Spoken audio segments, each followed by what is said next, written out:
Right, guys, Atletico have just beaten Man United by a goal to nil and ultimately knocked them out of the Champions League. Wasn't the greatest game of all time, I'll be honest. It was just Atletico went for it early on. That they did get forward quite well with the use of Marcus Llorente and Renan Lodi as wing backs, and also having João Felix and Antoine Griezmann up front down the middle. And I think that was the right idea because they obviously have Luis Suarez in the squad, but Suarez isn't the same player he used to be and isn't going to put the amount of running in that Felix and Griezmann are. Because, I mean, he's what is he? I think he's 35 now.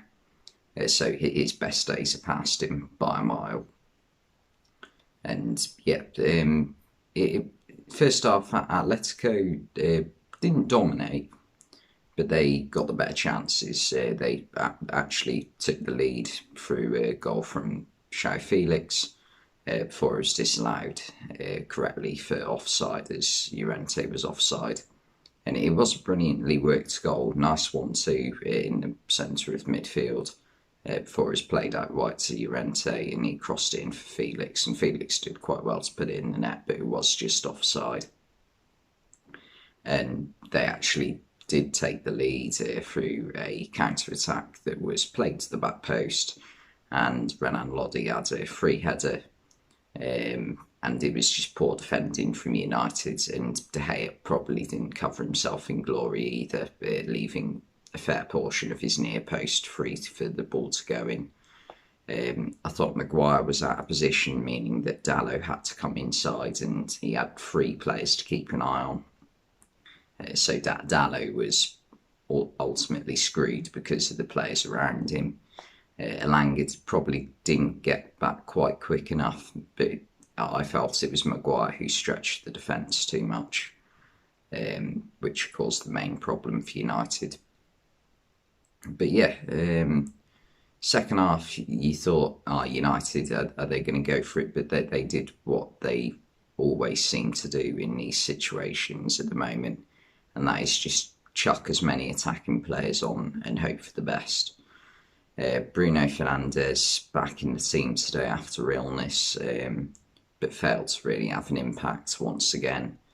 Fernandes this season, he just seems so impacted by having Ronaldo in the team.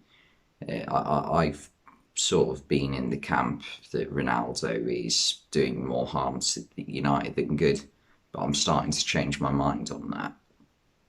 I'm starting to think that it's not a case of Ronaldo is bad for Man United, but it's a case of you can't have Ronaldo and Bruno Fernandes in the same team because it does not work. And I think that's partly what the problem was for Portugal at the Euros in the summer, because they're 2 players who aren't going to go to ridiculous lengths to try and win the ball back off opposition.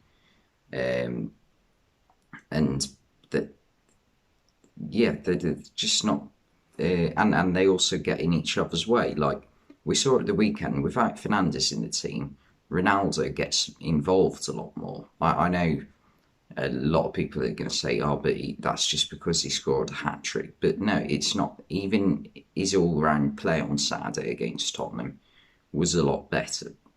And that's because he was allowed to come deeper into that position, pick up the ball. And yeah, Fernandes just can't play with an out-and-out striker like that. That's why Fernandes has been playing well, is because he's had either Anthony Martial or Edison Cavani in front of him, who are, I mean, Cavani is just a wonderful player to have in your team because he isn't the most selfish player and he works hard, which is something Fernandes doesn't do that often. And Martial's not a striker, is he really? He drifts out to the left-hand side more than anything else.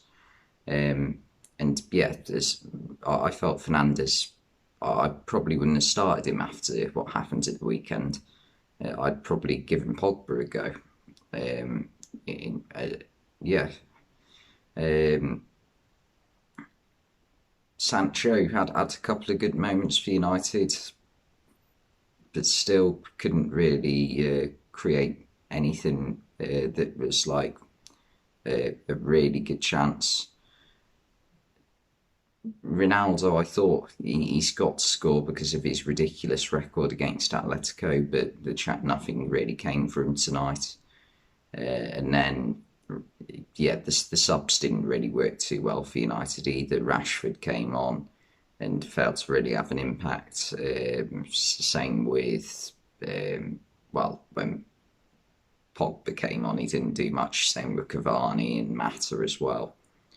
But I think you can forgive Mata as he's played about 2 games in the past 2 years. But yeah, it was just a performance by United at their home stadium, which suggests they didn't deserve to go through to the quarterfinals. Whereas from Atletico, it was a solid defensive performance, and they managed to get in behind Man United a couple of times, and on one occasion score a legitimate goal, which is what got them through in the end. So yeah, it's just another disappointing game for United, and what this is a lot of people won't realise this yet. This is Cristiano Ronaldo's last game in the Champions League for Man United as it stands at the moment, because obviously he signed a 2-year contract, so he's got just under 18 months left on it. And next season, the only way they can get in the Champions League is if they win top 4. And right now, Arsenal don't look like they're going to give up their current occupation of the 4th spot in the table. So yeah, this is a problem for United.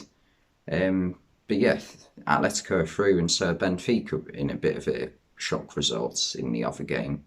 I think out of the 6 teams that are through so far, I think the 2 that have gone through tonight are the 2 weaker teams out of all of the others.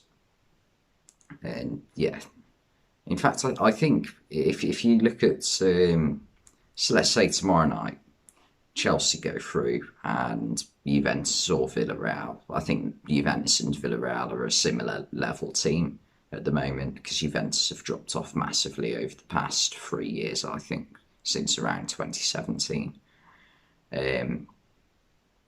I think the 4 teams who are going to go through this week are all worse than the 4 teams who went through last week, which I mean is interesting. But yeah, anyway, Atletico through, United aren't. Thanks for watching, and I'll see you next time.